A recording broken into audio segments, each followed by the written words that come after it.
In this video, I'm going to show you how to replace the inner taillight bulb on your 2011 to 2016 Hyundai Elantra so that when you turn your taillight on, it looks like this. You're going to need a Phillips head screwdriver to replace the bulb. Open the driver's side door, release the trunk. Now in the trunk we need to take off those 11 clips.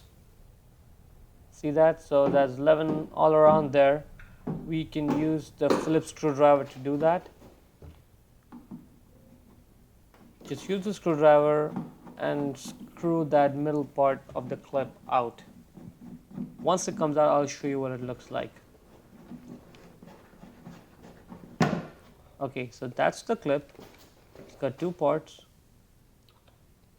And that's the middle part that we screwed out of it.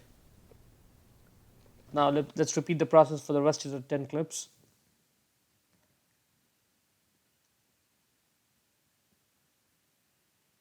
Now that gray bulb holder, you see that? That's the one that's holding the inner tail light bulb. So just grab it and twist it left. And it should just come right out. Now in order to get the old bulb out, just grab it and pull it out. Just like that. Now let's go get the new bulb. Align the bulb with the slots over there in the bulb holder there. Right? Let's just align it and push in. And that's pretty much it. Now let's put the bulb holder back in its place. Align the bulb holder with the slots over there. Once it's flush, twist it right.